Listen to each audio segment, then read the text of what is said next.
Accounts মেন্টরের পক্ষ থেকে সকলকে স্বাগতম। আজকের ভিডিওতে হচ্ছে আমরা হিসাব বিজ্ঞান প্রথম পত্রের দ্বিতীয় অধ্যায় থেকে খুচরা নগদান বই দেখব। তো খুচরা নগদান বই এই যে টপিকটা, এই টপিক থেকে তো তোমাদের প্রত্যেকটা বোর্ডেই একটা না একটা কিন্তু সৃজনশীল আসে। ঠিক আছে, এই অধ্যায় থেকে 2 থেকে 3টা সৃজনশীল যদি আসে, তার মধ্যে কিন্তু খুচরা নগদান বই এই টপিক থেকে কিন্তু একটা সৃজনশীল আসে। তো প্রথমে আমরা খুচরা নগদান বই সম্পর্কে বেসিক জানবো। তো খুচরা নগদান বইটা কে তৈরি করে এবং কেন তৈরি করা হয়? খুচরা নগদান বইটা হচ্ছে যে একটা প্রতিষ্ঠানের যে খুচরা খরচ যেগুলো, যেমন যাতায়াত খরচ, মণিহারি খরচ, এছাড়া যে খুচরা যে খরচগুলো রয়েছে একটা প্রতিষ্ঠানের, ওই খুচরা খরচগুলোকে লিপিবদ্ধ করার জন্য অথবা বা লিখে রাখার জন্য যে বইটা ব্যবহার করা হয় বা যে বইটা তৈরি করা হয় বা যে বইতে লিখে রাখা হয় খুচরা খরচগুলোকে, তাকে হচ্ছে খুচরা নগদান বই বলে। এখন এই খুচরা নগদান বইটা কে তৈরি করে? এটা হচ্ছে খুচরা যে কেশিয়ার, একটা প্রতিষ্ঠানের যে খুচরা কেশিয়ার আছে, সে হচ্ছে খুচরা এই নগদান বইটা তৈরি করে। প্রধান কেশিয়ার হচ্ছে খুচরা কেশিয়ারকে খুচরা যে খরচগুলো, সেগুলোর জন্য একটা নির্দিষ্ট পরিমাণ টাকা প্রদান করে। এখন এই খুচরা নগদান বইতে কিছু বিষয় থাকে যেগুলা আমরা খুচরা নগদান বইতে লিখতে পারবো না বা অন্তর্ভুক্ত হবে না।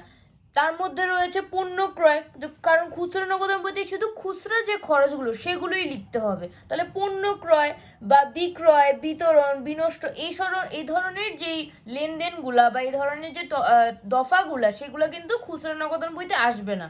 তারপরে বিক্রয়, যেমন আসবাবপত্র বিক্রয় বা কাগজ খাতা, এ ধরনের যে বিক্রয়, এখানে আমরা খুচরা খরচের জন্য করতেছি, এখানে আমরা বিক্রয়ের জন্য করতেছি না। তো সেজন্য বিক্রয় এই ধরনের টপিকগুলো হচ্ছে বা দফাগুলো হচ্ছে খুচরা নগদান বইতে অন্তর্ভুক্ত হবে না। এখন এই খুচরা নগদান বইতে আমাদের হচ্ছে এখানে খুচরা নগদান বই যেটা অগ্রদত্ত পদ্ধতিতে যেটা তৈরি করা হয়, সেখানে হচ্ছে তোমাদের এভাবে করে একটা ছক তৈরি করতে হয়, যেখানে প্রাপ্ত টাকা মানে প্রধান কেশিয়ারের কাছ থেকে যে টাকাটা পাওয়া যায় অথবা মাসের 1 তারিখে হচ্ছে যেই টাকাটা হচ্ছে হাতে থাকে, মানে নগদ টাকাটা থাকে, সেটা হচ্ছে আমরা ব্যালেন্স বিডি লিখে এই প্রাপ্ত টাকার ঘরে লিখি, অথবা প্রধান কেশিয়ারের কাছ থেকে যে টাকাটা পাওয়া যায় সেটাও কিন্তু আমরা প্রাপ্ত টাকার ঘরে লিখি। তারপর তারিখের জন্য একটা ঘর থাকে, বিবরণের জন্য একটা ঘর থাকে, তারপরে বাউচার নং, তারপরে যে মোট প্রদান বা মোট খরচের জন্য মানে মোট যে খুচরা খরচ সেটা লিখার জন্য একটা ঘর থাকে, আর খুচরা খরচের বিশ্লেষণ নামে আরও একটা, এখানে কিন্তু অনেকগুলো ঘর থাকে। এখানে যতগুলো খুচরা খরচ থাকে সবগুলোর জন্য শিরোনাম দেওয়া হয়। তারপরে এখানে যে খরচটা হয়, যেমন এখানে মণিহারি খরচ, যেটা একটা খরচ, এই খরচটা প্রধান খরচের মধ্যে বা মোট প্রদানের মধ্যে বা মোট খরচের মধ্যে লেখা হয় একবার, আর এই যে খুচরা খরচের বিশ্লেষণ লেখা, এখানে একবার হচ্ছে দেখানো, অর্থাৎ একটা খরচকে 2বার দেখানো হয়। একটা হচ্ছে মোট প্রদানের মধ্যে বা মোট খরচের মধ্যে, আর একটা হচ্ছে খুচরা খরচের বিশ্লেষণ নামে। এখানে যে এখানে অনেকগুলো খরচ দেওয়া রয়েছে বা শিরোনাম দেওয়া রয়েছে, তার মধ্যে একবার লেখা হয়। তো এবং শেষে হচ্ছে তোমাদের এখানে ব্যালেন্স সিডি নির্ণয় করা হয়, এখানে প্রাপ্ত টাকা এটা লেখা হয়, তারপরে মোট প্রদান এগুলো যোগ করে কিন্তু এখানে কিন্তু এই টাকাটা সমান করার জন্য, এই যে প্রাপ্ত টাকা সমান করার জন্য এখানে হচ্ছে ব্যালেন্স সিডি নির্ণয় করা হয়। তো ব্যালেন্স সিডিটা আমরা জানি মাসের শেষে যেটা ব্যালেন্স সিডি, সেটা পরের মাসের হচ্ছে ব্যালেন্স বিডি হয়ে যায়, মানে পরের মাসের 1 তারিখে হচ্ছে ব্যালেন্স বিডি হয়ে যায়। তো সেটা তারপরে ব্যালেন্স বিডি নির্ণয় করা হয়। তারপর এখানে যে মোট প্রদান টাকাটা রয়েছে, এই মোট প্রদান টাকাটাকে হচ্ছে এটা ওই মাসের 1 তারিখে মানে পরের মাসের 1 তারিখে মোট প্রদান টাকাটাও কিন্তু প্রধান কেশিয়ারের কাছ থেকে পাওয়া যায়। সেজন্য যেহেতু নগদে পাওয়া যায়, সেজন্য নগদান হিসাব লিখে এই মোট প্রদানের টাকাটাকে এ পাশে লেখা হয়। তো এটা ছিল তোমাদের একটা বেসিক ধারণা দিলাম যে খুচরা নগদান বইয়ের কিভাবে করতে হয় অগ্রদত্ত পদ্ধতিতে। তারপরে হচ্ছে তোমাদের এখানে খুচরা খরচগুলো কি কি রয়েছে বা কোন কোন শিরোনামে এগুলো লিখতে হয়। প্রথমে ডাক ও তার, এই যে টেলিফোন খরচ বা টেলিগ্রাম, ফ্যাক্স, ডাক টিকিট, তারপরে কুরিয়ার খরচ, মোবাইল ফোন খরচ, এই খরচগুলোকে ডাক ও তারের শিরোনামে লিখতে হয়। তারপরে এই যে খরচগুলো, যেমন কাগজ, খাতা, রাবার, কালি, কলম, তারপরে কার্বন ইত্যাদি ক্রয়, এগুলাকে হচ্ছে মণিহারির মধ্যে লেখা হয়। তারপর হচ্ছে ট্যাক্সি ভাড়া, রিক্সা ভাড়া, বাস ভাড়া, এগুলাকে হচ্ছে যাতায়াতের মধ্যে লেখা হয়। তারপরে বহন খরচের মধ্যে আছে কুলি খরচ, বহন খরচ, তারপরে ভ্যান ভাড়া, এগুলো হচ্ছে বহন খরচের মধ্যে লেখা হয়। এই যে ক্রেতা বা গ্রাহককে বা যে কোনো অতিথি আসলে যে চা নাস্তার যে খরচগুলো, এটাকে আপ্যায়ন খরচের মধ্যে লেখা হয়। তারপরে বিবিধ খরচের মধ্যে হচ্ছে বাকি যে খরচগুলো রয়েছে, যেমন বকশিস, তারপরে পরিচ্ছন্নতা খরচ, লন্ড্রি খরচ, তারপরে জারুদারকে প্রদানে যে বা প্যাকিং খরচ, এই সকল খরচগুলো হচ্ছে বিবিধ খরচের মধ্যে লেখা হয়। তারপরে আসবাবপত্র, যন্ত্রপাতি, মেশিন ইত্যাদি মেরামত, এই মেরামত খরচগুলো কিন্তু অবশ্যই টাকার অঙ্কটা ছোট হবে। তো এই সকল মেরামত খরচগুলো হচ্ছে যদি যে খুচরা নগদ টাকা রয়েছে, এই খুচরা নগদ টাকা যদি প্রদান করা হয়, সেটা হচ্ছে আমাদের এই মেরামত খরচটা হচ্ছে আমাদের তখন খুচরা নগদান বইতে লিখতে হবে। তারপরে অন্যান্য যে খরচগুলো, এই খরচগুলোর বাইরে যে খরচগুলো রয়েছে সেগুলোকে আমরা সাধারণ খরচ হিসাবে ধরবো। খতিয়ান হিসাব, এটাও কিন্তু একটা হিসাব, আমরা হচ্ছে খুচরা নগদান বইতে বসাবো। কখন বসাবো? যখন ব্যক্তি সম্পর্কিত কোনো হিসাব আমাদের প্রশ্নে থাকবে। ব্যক্তি সম্পর্কিত হিসাব মানে হচ্ছে দেনাদার, পাওনাদার, মূলধন, উত্তোলন অথবা বকেয়া, ধারে বা অগ্রিম যে খরচগুলা, এ ধরনের ব্যক্তি সম্পর্কিত হিসাব, বা কোনো সম্পদ যদি ক্রয় করা হয় এবং অবশ্যই টাকার অঙ্কটা ছোট হবে। এখানে কিন্তু একটা জিনিস, সেটা হচ্ছে টাকার অঙ্কটা ছোট হবে। তো এই ধরনের খরচগুলো হচ্ছে আমরা তখন আমাদের খুচরা নগদান বই যেটা, এখানে কিন্তু লিখতে হবে। এবং কোন শিরোনামে আমরা লিখবো? খতিয়ান হিসাব লিখে ওই শিরোনামে আমরা এই টাকাটা লিখবো। তো এই অধ্যায় থেকে কোন কোন টপিক থেকে প্রশ্ন আসে, বা এই টপিক থেকে কোন কোন বিষয়গুলো ইম্পর্টেন্ট, তার মধ্যে কনকের জন্য হচ্ছে তোমাদের মোট প্রাপ্তির পরিমাণ, মানে প্রধান ক্যাশিয়ারের কাছ থেকে নগদে বা চেকে কত টাকা পাওয়া গেল, সে প্রাপ্তির পরিমাণ হচ্ছে বের করতে বলতে পারে, অথবা জাবেদা একটা বলতে পারে, বা খুচরা নগদান বইতে আসবে না এমন দফাগুলোর পরিমাণ বের করো, এটা বলতে পারে। আর খ এবং গ নংয়ের ক্ষেত্রে হচ্ছে খুচরা নগদান বই তৈরি করতে বলতে পারে, অথবা জাবেদা করতে বলতে পারে, খতিয়ান করতে বলতে পারে। তো এই টপিকগুলো কিন্তু ইম্পর্টেন্ট।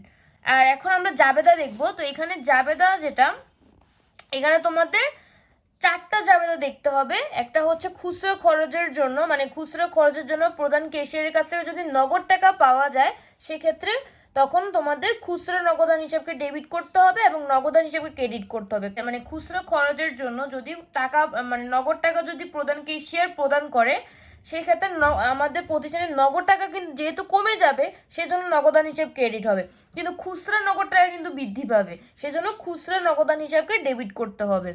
তারপর হচ্ছে চেক, প্রধান ক্যাশিয়ারের কাছ থেকে যদি চেক পাওয়া যায়, সেক্ষেত্রে তখন খুচরা নগদান হিসাব তো ডেবিট হবে, কিন্তু তখন কিন্তু ব্যাংক হিসাব ক্রেডিট হবে। আর হিসাবকাল শেষে খুচরা খরচের জন্য তখন তোমাদের হিসাবকাল শেষে হচ্ছে সকল খুচরা খরচকে আমাদের কি করতে হবে? ডেবিট করতে হবে। মানে যত ধরনের খুচরা খরচ ছিল, যেমন মণিহারি খরচ, যাতায়াত খরচ, বহন খরচ, যতগুলো খরচ ছিল, ওই খরচগুলোকে এখানে আমরা এই যে শিরোনামের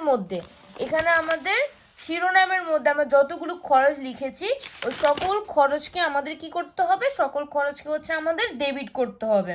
আর খুচরা নগদান হিসাবকে হচ্ছে ক্রেডিট করতে হবে, কারণ আমরা কিন্তু এই যে খরচের জন্য আমাদের যে খুচরা নগদ টাকা ছিল, এই টাকাটা দিয়ে কিন্তু আমরা এই খরচগুলো কি করছি? প্রদান করছি। তাহলে আমাদের যে খুচরা নগদ টাকা, এটা কমে যাবে, সেজন্য এই খুচরা নগদ টাকাটা হচ্ছে কি করতে হবে? ক্রেডিট করতে হবে। খুচরা নগদান হিসাবে কি করতে হবে? ক্রেডিট করতে হবে। তোমাদের প্রশ্নে বলবে যে খুচরা নগদান বইতে অন্তর্ভুক্ত যে দফাগুলো, সেটার হচ্ছে জাবেদা দাও। তখন তোমাদের এই জাবেদাটা দিতে হবে। দ্বিতীয়ত এখানে কি করতে হবে? যতগুলো খরচ থাকবে সকল খরচকে ডেবিট করতে হবে, আর খুচরা নগদান হিসেবে ক্রেডিট করতে হবে। এখন তোমাদের প্রশ্ন যদি এভাবে বলে যে জানুয়ারির 2 তারিখ থেকে জানুয়ারির 13 তারিখ পর্যন্ত যে দফাগুলো রয়েছে বা যে লেনদেনগুলো রয়েছে, সেটার জাবেদা দাখিলা দাও। এখন তোমাদের যদি নির্দিষ্ট তারিখ বলে দেয়, সেক্ষেত্রে কিন্তু তোমাদের এভাবে করলে কিন্তু চলবে না। তখন তোমাদের ওই তারিখে যে লেনদেনটা রয়েছে, যদি এমন হয় যে জানুয়ারির 2 তারিখে বলা আছে যে মণিহারি ক্রয় বা হচ্ছে কাগজ কলম ক্রয়, এবং কাগজ কলমটা কি? মণিহারি। তখন তোমাদের কি করতে হবে? মণিহারি হিসাবকে, মানে সংশ্লিষ্ট যে খরচটা, এখানে আমরা ধরলাম মণিহারি, আমরা মণিহারি হিসাবকে তখন কি করব? ডেবিট করব, আর খুচরা নগদান হিসাবকে ক্রেডিট করব। অর্থাৎ তোমাদের যদি নির্দিষ্ট তারিখ বলে, তখন তোমরা নির্দিষ্ট তারিখ অনুযায়ী যে লেনদেনটা আছে ওই লেনদেনে জাবেদা দিবে শুধু। আর তোমাদের যদি প্রশ্নে বলে যে খুচরা নগদান বইতে অন্তর্ভুক্ত হবে সকল লেনদেনের হচ্ছে জাবেদা দাও, তখন তোমরা এভাবে একসাথে যতগুলো খরচ আছে প্রথমে তো এটার জন্য একটা জাবেদা দিবে, আর দ্বিতীয় জাবেদাটা হচ্ছে সকল খরচকে তোমরা ডেবিট করবে এবং খুচরা নগদান হিসাবকে তোমরা ক্রেডিট করবে। তারপর তোমাদের 3 নম্বর জাবেদাটা হচ্ছে যদি কোনো সম্পদ ক্রয় করা হয় সেক্ষেত্রে তোমরা সংশ্লিষ্ট সম্পদকে হচ্ছে ডেবিট করবে আর খুচরা নগদান হিসাবকে ক্রেডিট করবে, কারণ আমরা তো খুচরা নগদ টাকা দিয়ে ক্রয় করছি, সেজন্য খুচরা নগদান হিসাবকে ক্রেডিট করতে হবে। আর 4 নম্বর জাবেদাটা হচ্ছে খুচরা খরচের পরবর্তী সময়কালের শুরুতে অগ্রদত্ত টাকা সমান করার জন্য প্রধান ক্যাশিয়ারের কাছ থেকে পাওয়া গেল। অর্থাৎ এই যে আমাদের এখানে এই যে 600 টাকা, এই 600 টাকাটাকে এই যে উভয় পাশে 600 টাকা মিলানোর জন্য পরবর্তীতে কি করা হবে, পরবর্তী মাসে আমরা যে মাসের অঙ্ক করতেছি তার পরবর্তী মাসের 1 তারিখে এখানে টাকাটা সমান করার জন্য এই যে 600 টাকা এটা সমান, এখানে হচ্ছে আমরা ধরলাম যে 600 টাকা, এই 600 টাকা সমান করার জন্য কি করতে হবে, এই যে দেখো আমরা ব্যালেন্স সিডিকে ব্যালেন্স বিডি করছি, এরপরও কিন্তু আমাদের 600 টাকা কিন্তু আমরা মিলাতে পারিনি, এটাকে মিলানোর জন্য আমাদের কি করতে হবে, আমরা এখানে কি করছি এই যে আমাদের মোট প্রদান যেটা এটা কিন্তু আমরা ফেব্রুয়ারির 1 তারিখে নিয়ে আসছি। ঠিক আছে, কেন আনছি আমরা এই 600 টাকাটা মিলানোর জন্য আমরা নিয়ে আসছি। প্রদান যে মোট যে প্রদান ছিল বা মোট যে খরচ ছিল 355 টাকা, এটাকে আমরা পরের মাসের 1 তারিখে কেন নিয়ে আসছি, এই 600 টাকাটাকে সমান করার জন্য। এই যে টাকাটা 355 টাকাটা এটা কোথা থেকে পাওয়া যাবে, এটা হচ্ছে যে প্রধান ক্যাশিয়ার আছে সে প্রধান ক্যাশিয়ারের কাছ থেকে পরবর্তী মাসে 1 তারিখে হচ্ছে পাওয়া যাবে। তো এখানে কিন্তু এটার জন্যই আমরা এই জাবেদাটা হচ্ছে দিব। ঠিক আছে, প্রধান ক্যাশিয়ারের কাছ থেকে যেহেতু আমরা টাকাটা পাবো সেই জন্য আমরা তখন খুচরা নগদান হিসাবে এখানে যেরকম আমরা প্রধান ক্যাশিয়ারের কাছ থেকে যখন নগদ টাকা পেয়েছিলাম তখন আমরা এভাবে জাবেদা দিয়েছিলাম যে খুচরা নগদান হিসাব ডেবিট, নগদান হিসাব ক্রেডিট। সেম ভাবে যখন আমরা পরবর্তী মাসের 1 তারিখে যখন সমান করার জন্য হচ্ছে আমরা প্রধান ক্যাশিয়ারের কাছ থেকে টাকাটা পাবো তখন আমরা খুচরা নগদান হিসাবকে ডেবিট করব আর নগদান হিসাব, আর যদি চেকের মাধ্যমে পাই সেক্ষেত্রে ব্যাংক হিসাবকে ক্রেডিট করবো। যদি নগদে পাই সে প্রশ্ন যদি নগদ টাকা উল্লেখ থাকে অথবা কিছু উল্লেখ নাও থাকে সেক্ষেত্রে আমরা নগদ ধরে নিব, আর যদি উল্লেখ থাকে যে চেকের মাধ্যমে প্রাপ্তি সেই ক্ষেত্রে ব্যাংক হিসাবকে আমরা ক্রেডিট করব। তো তারপর হচ্ছে খতিয়ান। তো খতিয়ান করা একদম সহজ, তোমাদের হচ্ছে যে প্রশ্নে বলে দিবে যে মনিহারি হিসাব, ডাকতার হিসাব, তারপর হচ্ছে বহন খরচ হিসাব, এই হিসাবগুলো প্রস্তুত করে। হিসাব প্রস্তুত করা মানে হচ্ছে খতিয়ান করতে বলতেছে। তো এখন খতিয়ান করতে বললে তোমাদের প্রথমে সংশ্লিষ্ট যে হিসাবটা সে সংশ্লিষ্ট হিসাবের নামটা বসাতে হবে, মানে শিরোনাম হিসেবে সেই হিসাবের নাম লিখতে হবে। তা আমরা ধরলাম যে আমরা মনিহারি হিসাব প্রস্তুত করব, আমরা এখানে মনিহারি হিসাব লিখলাম।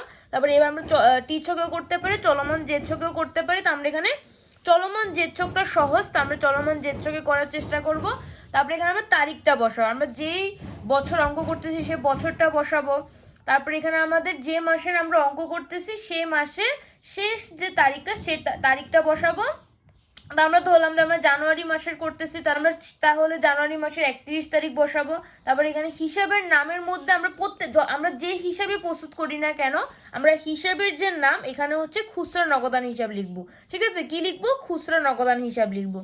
তারপরে আমাদের এখানে যে কোনো খরচ কিন্তু ডেবিট হয়। তো এখন আমাদের এখানে মনিহারি এই যে এখানে যে খুচরা খরচ, এখানে যে আমাদের খুচরা নগদান বই ছিল এখানে আমাদের মনিহারি খরচের মোট অ্যামাউন্টটা কত ছিল, মোট যে অ্যামাউন্টটা সে মোট টাকাটা হচ্ছে আমরা এখানে বসাবো। এখানে আমাদের মোট ছিল 50 টাকা, মানে মনিহারি খরচটা ছিল টোটাল আমাদের 50 টাকা।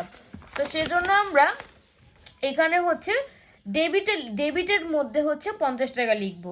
তো এখানে যেহেতু আমরা ডেবিটের মধ্যে বসাবো তাহলে এখানেও কিন্তু উদ্বৃত্ত এবং জেরের এখানেও কিন্তু ডেবিট পাশে আমাদের খরচটা বসাতে হবে, কারণ যে কোনো খরচ কিন্তু কি হয় আমরা জানি যে কোনো খরচ হচ্ছে ডেবিট হয়, সেই জন্য আমরা এখানে ডেবিটের পাশে বসাবো। আর এখানে যদি আমরা ডেবিটে বসাই তাহলে আমাদের উদ্বৃত্তের ঘরে কিন্তু আমাদের ডেবিটে বসাতে হবে। আশা করি তোমরা বুঝতে পেরেছো।